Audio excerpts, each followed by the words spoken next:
2020년을 시작하면서 라이즈 업 어게인, 우리 다시 일어서자라는 표를 제시를 했고, 그리고 제가 꽤 통찰력이 있습니다.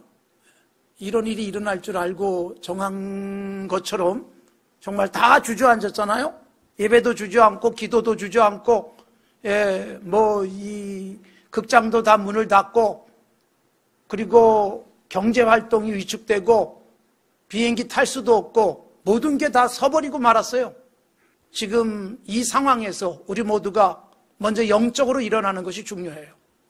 2020년에 그렇게 표를 잡았던 이유는 예배도 죽어가고 있고 기도도 죽어가고 있고 우리의 영성이 죽어가고 있기에 다시 일어섭시다라는 그런 강조를 하기 위함이었는데, 정말 이렇게 다 죽어버리고 다 무너지리라고 생각을 못했습니다. 여러분, 하나님이 우리에게 다시 일어서도록 용기를 북돋아 주시고, 여러분 기도하고 예배하며 믿음을 통해서 나도 일어서시고 여러분의 삶도 벌떡 일어서는 복이 있기를 바랍니다. 내가 먼저 일어서야 다른 사람도 일으킬 수가 있습니다. 비행기를 통 못하고 있습니다만 비행기 타면 제일 먼저 안내가 나오잖아요. 이륙하기 전에. 비상시에는 산소 마스크가 위에서 내려옵니다.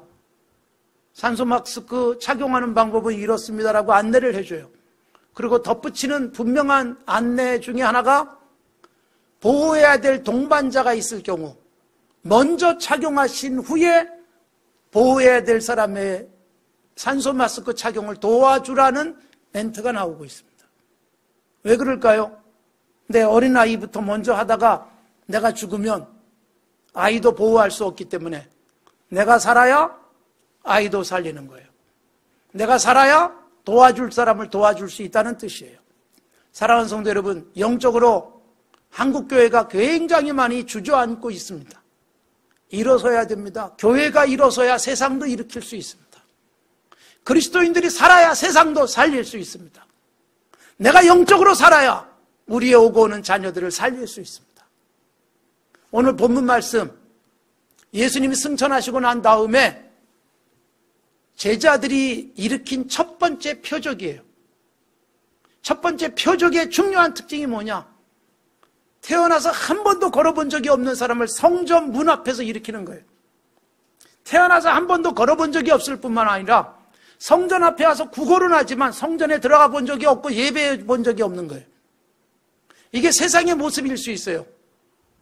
성전 가까이에 있지만 성전에 들어가 본 적이 없는 세상 사람들, 하나님이 옆에 계시지만 하나님을 예배해 본 적이 없는 사람들, 돈도 그리고 생활도 점점 윤택해지고 많아지고 누릴 게 많아졌지만 여러분 행복과는 거리가 먼 이 세상의 모습들을 보면서 교회의 사명, 세상을 일으켜라, 나면서부터 걷지 못했던 것처럼 여러분 모든 사람들은 태어나면서부터 문제와 죄를 지니고 태어나는데 예수님이 오셔서 교회를 세우시고 교회에 주신 사명이 세상을 일으키라는 것입니다. 그런데 그러려면 우리가 일어서야 돼요. 교회가 건강하게 서야 돼요.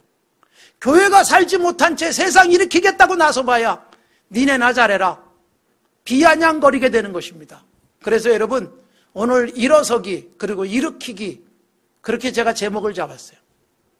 자, 여러분 오늘 본문에 등장하는 두 사람, 베드로와 요한은 예수님의 제자 중에서도 아주 특별한 제자들이에요. 예수님의 제자 3명이 사도행전에 나와요. 베드로, 요한 3장에 나오고 그 다음에 나오는 중요한 흔적으로서 야고보 사도가 나옵니다. 그러니까 이 3명의 제자의 행적들이 나오는데 그 중에 베드로는 중요한 인물이 돼서 계속해서 그 흐름들이 나오고 있습니다만, 여러분 그 중요한 3사람 중에 베드로와 요한이 성전에 올라가다가 나면서부터 걷지 못한 사람을 벌떡 일으켰다, 이 말씀을 하고 있습니다. 그들이 그렇게 일으킬 수 있었던 이유는 그들이 일어서 있기 때문에 가능했던 일입니다. 베드로와 요한, 여타의 모든 제자들 예수님 만나면서 일어섰습니다. 예수님 만나면서 무엇을 위해서 살아야 될지에 대해서 새로운 통찰력을 얻게 된 것입니다. 물고기를 잡던 사람이 베드로, 그리고 형제 안드레, 그리고 야고보와 요한이었습니다. 여타의 제자들도 물고기 잡고 세관에서 일하고 세상에서 이렇게 저렇게 허겁지겁 하루하루 먹고 살기에 바쁘게 그렇게 움직이던 사람들이었는데 예수님 만나는 그 순간 인생이 달라졌어요. 그걸 일어섰다고 제가 표현하고 있는 거예요. 그래서 그들은 예수님 만나고 직업을 바꿨어요. 물고기 잡던 사람이, 세관에 앉아서 세금을 받던 사람이 직업이 바뀌어요. 그러나 여러분, 예수님 만나서 일어선다는 게 직업 바꾸기가 아니에요. 오늘날 우리들에게는 직업을 바꾸는 게 아니라 왜 이 일을 하고 있는가, 이게 바뀌는 게 예수님 만난 사람의 모습이에요.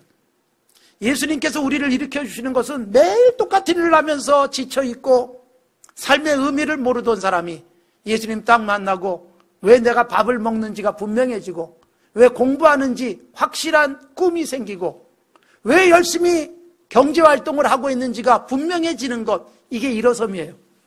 예수님 만나면 그게 확실해지는 거예요.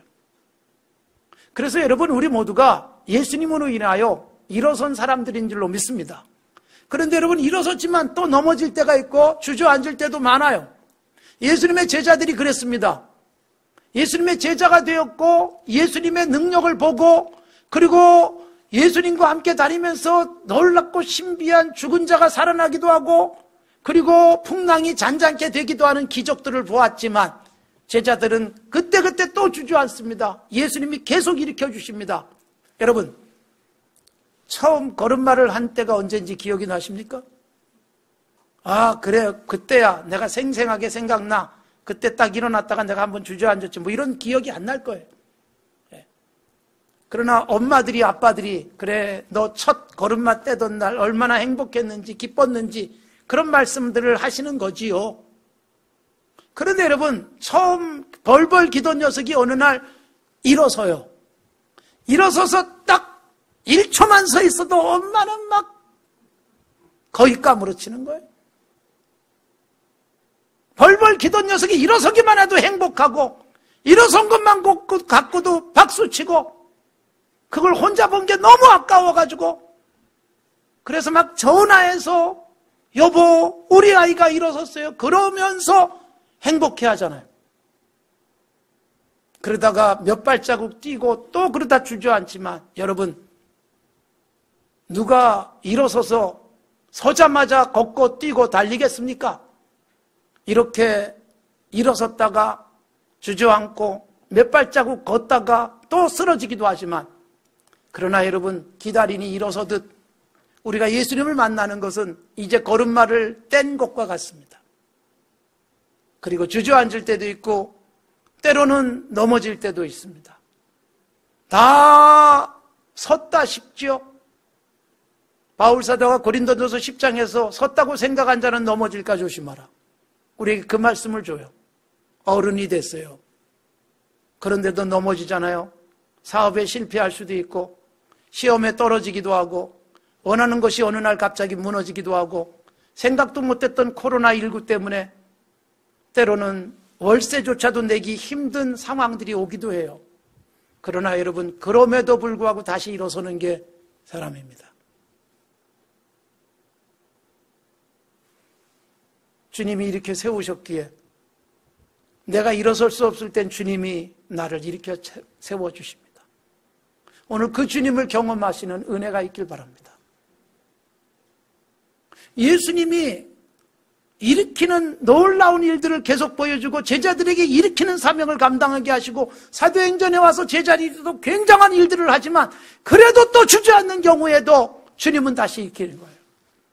그래서 여러분, 우리가 주님의 손 붙잡고 일어서시고 주님의 손 붙들고 이 땅에서 뛰고 달리고 하나님의 역사를 펼쳐가면서 세상을 일으키는 사명들을 감당해 가기를 바랍니다. 베드로와 요한, 자기들이 예수님 만나서 일어섰어요. 그리고 여러분, 누군가를 벌떡 일으켜요. 단순하게 40세쯤 된 한 남자, 태어나서 걸어본 적도 없는 사람을 일으켜서 성전 안으로 들어가게 하는 것이 아니라 바로 이것은 교회가 세상을 일으켜야 될 사명에 대해서 굉장히 중요한 상징적 사건으로 우리에게 제시되고 있는 것입니다. 그런데 여러분, 베드로와 요한이 무엇으로 태어나면서부터 걷지 못한 사람을 일으킬 수 있었을까요? 당시 모든 사람은 불가능하다고 생각했고 저 사람이 걸을 수 있다고 생각한 사람은 아무도 없습니다. 그런데 주님이 그들을 통해서 일으키셨어요. 베드로와 요한이 무슨 의학적 능력 가지고 일으킨 게 아닙니다. 그들이 고백합니다. 돈도 없어요. 은과 금은 없지만 예수 그리스도의 이름의 능력. 예수님이 승천하셨는데 예수님이 옆에 계실 때도 못했던 것을 예수님이 승천하시고 나니까 해요. 그 힘이 뭐예요? 그게 바로 성령이었습니다. 3장에서 이 첫 번째 표적, 예수 그리스도의 이름의 능력으로 은과 금이 없어도 걸어본 적이 없는 사람을 걷게도 하고 뛰게도 하고 성전에도 들어가고 하나님도 찬양하게 만든 힘, 예수님이 승천하시면서 약속하신 성령이었어요. 3장에서 이 첫 표적, 2장은 성령 충만. 예수님이 약속하셨습니다. 승천하시면서 성령이 임할 것이다. 권능을 받으라. 두나미스. 여러분이 권능이라고 하는 말은 바로 이 두나미스, 이게 여러분 영어에서 다이나믹, 다이나마이트, 여러분 그 어원이 된 거예요. 권능, 능력, 폭발력, 생동감 넘치는 삶의 태도, 성령이에요. 그러니까 여러분 베드로와 요한, 그들이 돈을 갖고 있지 않았지만 안에서 솟구치는 영적 에너지, 폭발하는 힘, 이게 여러분 세상을 살리는 힘이 됐습니다. 학력이 뛰어나지 않았습니다. 베드로, 아예 공부를 못한 사람이라고 사도행전에서는 아예 규정을 해주고 있어요. 베드로, 야고보, 요한 누구도 학교를 다녀본 적이 없는 사람들이에요. 당시의 평균적 수준에도 이르지 못한 사람들이었습니다. 학력도 아니고 재력도 아니고 체력도 아니고 누구보다도 뛰어난 인내심 때문도 아니었습니다. 성령의 임함이 그들이 벌떡 일어설 뿐만 아니라 넘어져도 다시 일어서게 됐고, 그리고 누군가를 일으킬 수 있는 힘이 되어진 거예요. 우리 모두에게도 여러분, 내가 가지고 있는 사람들에게 내세울 만한 힘이 아닌 나사렛 예수 그리스도의 이름의 능력으로 잘 견디시고 이 세상에서 주저앉지 마시고 뛰고 또 뛰고, 그리고 내 손으로 누군가를 일으키는 복이 있기를 바랍니다. 얼마나 놀라운 힘입니까? 내가 일어서서 버티는 것도 대단한 일이지만 누군가를 일으킬 수 있다는 것. 여러분, 세상이 점점 악해지면서 무슨 일이 일어나요? 내가 일어서서 뛰는 것, 이것만을 추구하면서 누군가가 일어서면 발로 차고 넘어뜨리고 심지어 주저앉히고 혼자 살기를 원하는 세상 속에 우리는 살고 있어요. 그러니까 교회와 그리스도인들은요, 내가 일어서고 나 혼자 잘 먹고 잘 사는 게 아니라 누군가에게 희망 주고 누군가에게 위로를 주고 누군가를 일으키는 사명을 감당하는 게 그리스도인의 모습이에요. 그래서 여러분 보십시오. 이 베드로와 요한, 나사렛 예수 그리스도의 이름의 능력 가지고 일으키는데, 여러분 3장에서 우리가 읽은 이 말씀에 분명한 것은 베드로와 요한이 함께 성전에 올라가던 중에 함께 올라갔어요. 성전 예배의 장소였어요. 성전 기도하는 곳이었어요. 성전 주님을 만나는 곳이었습니다. 함께 올라갔습니다. 그래서 여러분, 우리들에게 정말 현장 예배가 중요한 것은 혼자서 예배가 가능해요. 집에서 얼마든지 예배가 가능해요.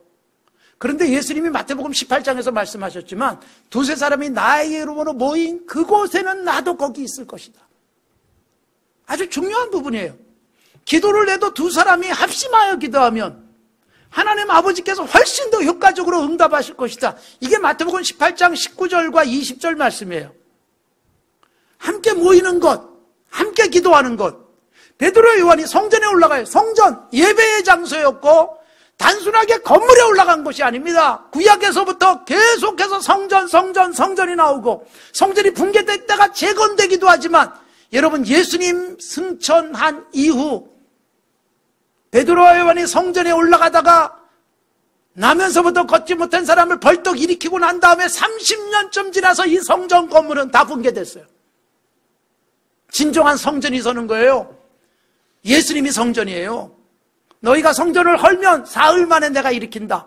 죽었다가 사흘 만에 살아나실 예수님, 진정한 성전, 그걸 상징하는 것이고, 다시는 건물 성전은 서지 않지만 예수 믿는 사람들이 모여서 예배하는 그곳이 성전이고, 내가 예수 믿고 예배하고 감격 속의 삶의 현장에 나가서 착하게 그리스도인답게 살아가는 삶의 현장은 어디나 거룩한 성전이지요. 예배당이 모여서 예배하는 구별된 공간이긴 하지만 건물이 성전이 아니라 우리가 예배하는 이 모습이 성전이고, 여기서 주님이 와주시는 게 성전이에요. 그래서 베드로와 요한이 함께 성전에 올라가는 거예요. 성령의 권능을 가지고 올라가다가 돈은 없지만 예수의 이름의 능력으로 사람을 일으켜 세워요. 사랑하는 성도 여러분, 함께 모이고 모인 곳에 성령이 임하는 거예요. 2장의 성령의 충만함도 모인 곳에 성령이 임했고 모인 사람은 다 받았다. 이게 2장 4절의 말씀이에요. 그러니까 성령은요, 모이는 곳에, 그리고 모인 사람은 빠뜨리지 않고 다 성령 받도록 하나님이 역사하시는 그 모습이 나타나요. 그래서 우리가 함께 모이고 함께 기도하는 거예요. 교회가 세상을 일으키는 건요, 돈의 힘이 아닙니다. 얼마나 예산이 많은가, 얼마나 많은 사람이 모이는가가 아닙니다.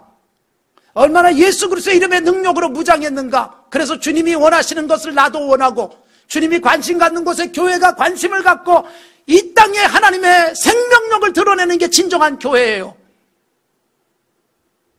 예산도 많고 사람도 많이 모이지만 한국교회를 끊임없이 추락시킨 얼마나 많은 사건들이 있습니까? 그래서 교회 이미지가 추락하고 하나님의 이름이 짓밟히는 일들이 얼마나 많았습니까? 세상 사람들은요, 야, 돈 많으니까 많은 일 하네, 큰일 하네, 그렇게 말할지 모르지만 감동이 되지는 않습니다. 오히려 여러분, 야, 저런 교회가, 돈도 없는 저 교회가, 간판도 제대로 걸지 못한 저 교회가 감동적인 일을 한다고 박수 보내주면서 그것 때문에 세상이 희망을 갖는 거예요. 저런 교회는 좀 많아야 돼 라고 세상도 말하는 거예요. 그건 왜 그런가 하면 돈의 힘이 아니란 말이에요. 은과 금이 아니란 말이에요. 함께 모여서 예배하며 예수 그리스도의 이름의 능력을 경험한 그 사람들이 세상을 향해서 난 돈은 없지만 따뜻하게 안아줄 수 있어요, 손잡아줄 수 있어요, 이렇게 행복하게 살 수 있어라고 제시해주는 바로 그 삶이 진정한 성전된 모습임을 강조하고 있는 거예요. 사랑하는 성도 여러분, 일어서십시오. 예배의 자리에 함께 모이시고 기도의 자리에 같이 모이십시오. 새벽 예배조차 하기도 어려워졌지만 그래도 매일 새벽마다 이 자리를 지키는 성도들이 계시고, 온라인으로 실시간 방송을 했더니 거리가 멀어서 못 나오던 분들이 그 시간에 온라인으로 함께 기도할 수 있어 기뻐하고, 이게 교회의 힘이지 않겠습니까? 얼마나 많은 사람이 있는가, 돈이 있는가, 얼마나 학력이 뛰어난가가 아닙니다. 예수 그리스도의 이름의 능력, 베드로 같은 사람, 야고보 같은 사람, 요한 같은 사람을 통해서 세상을 일으켰고 이 땅에 하나님의 나라가 이렇게 확장되고 우리까지 예수 믿게 만든 것입니다. 그러기에 여러분, 우리는 끊임없이 예배하고 끊임없이 기도하며 성령의 능력을 유지해가는 것입니다. 예수님의 제자들이 계속해서 권능을 유지할 수 있는 방법은 기도였고, 예수님조차도 매 새벽마다 기도하시면서 중요한 일이 있을 때는 밤을 새워가며 기도하며 능력을 유지했던 것입니다. 그러기에 여러분, 기도하러 성전에 올라가던 베드로와 요한, 하나님의 신비한 능력을 드러낸 거예요. 사랑하는 성도 여러분, 기도를 살리시고 예배를 살리시고 우리의 신앙을 살리십시오. 두려워하지 마시고 예배하십시오. 기도하십시오.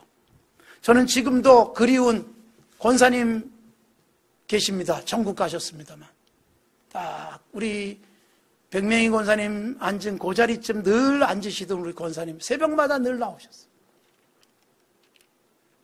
예배당 문을 여는 시간이 그분이 오시는 시간이었고, 그리고 그분이 새벽 기도 다 마치면 계속 앉아서 기도하셨어요. 그때는 뭐 5시에 새벽 시작할 때 저는 여기서 기도하다가 이만하면 내가 그래도 목사로서 충분히 했다, 아무도 없겠지, 그리고 딱 일어나면 그분이 앉아 계시는 바람에 집에 못 갔습니다. 그분보다 오래 해야지, 그 생각 때문에 또 앉았다가 가셨나 싶어서 보면 여전히 계셔가지고 제 발목을 잡으셨던 권사님, 그게 힘이었습니다. 감격이었습니다. 요즘은 뭐 달라져가지고 제가 일찍 나와서 새벽 모임이 늦어지니까 저는 뭐 4시에도 나오고 3시에도 나오고, 그리고 6시 반에 딱 끝나면 저는 일상을 시작합니다. 그때 그러셨어요. 근데 여러분, 그 권사님이 서초동에 가까이 사실 때는 그렇게 늘 새벽에 나오셨어요. 그분이 원래 공릉동에 사셨었어요. 제가 그 집에 여러 번 갔어요. 집이 참 좋았습니다. 집이 좋다는 말을 뭐 여러 가지로 설명을 안 드리겠는데, 마당에 수영장이 있었습니다. 아이들 그냥 물장난하는 곳이 아니라 꽤 괜찮은 수영장. 잔디가 쫙 깔려 있었고, 거기서 가든 파티도 했고, 그리고 집은 얼마나 좋았겠어요. 그런데 여러분, 저는 그 좋은 정원과 수영장과 그리고 저택보다 감격이었던 게 뭔지 아세요? 권사님이 늘 제게 보여주셨던 기도실이었습니다. 권사님의 기도의 공간, 골방. 그 방에 들어가면 테이블이 놓여 있고 성경책이 놓여 있고, 거기서 늘 교회를 위해서 기도하고 하나님 나라를 위해서 무릎을 꿇었고 자녀들을 위해서 기도하시면서 기도의 능력을 증명해 주셨습니다. 그러다가 천국 가셨어요. 그분이 가시고 나니 허전합니다. 그렇게 기도하며 기도의 능력을 증명하시던 분, 그걸 이어가고 있는 분들이 기도의 자리를 지키고 있는 것입니다. 아침 10시면 기도실을 지키는 분들이 1시간씩 기도실을 잘 지켜주고 있고, 5시에 열리면 오셔서 기도하다가 그리고 다시 삶의 현장에 나가시는 분들, 제게는 위로였고 힘이었습니다. 제가 늘 감동이었던 것은 경기도에 살면서 서울로 출근하시는 분, 새벽같이 나오셔서 새벽 기도하고 끝나면 바로 출근하시면서 집에 11시, 12시에 들어가도 꼭 기도하러 오시는 그분들이 제게는 힘이었습니다. 뭐 여기 모여야만 기도하는 건 아니지만 저를 위해서 기도해 주시는 분들이, 교회를 위해서 기도해 주시는 분들이 어디서든 정말 기도가 능력이라는 것을 확실하게 믿고 늘 기도하고 격려하시는 여러분들이 교회를 지키는 진정한 힘이고, 그래서 우리가 든든하게 서서 세상을 일으켜 세워서 이 땅에 하나님의 나라를 펼쳐가는 건강한 하나님의 사람들로 살아야 되지 않겠습니까? 돈의 힘 가지고 뭘 해보려고 한다면 여러분, 세상은 훨씬 더 큰일 날 수 있는 것이고, 뛰어난 학력으로 뭔가를 할 수 있다면 여러분, 세상이 훨씬 더 그게 낫지요.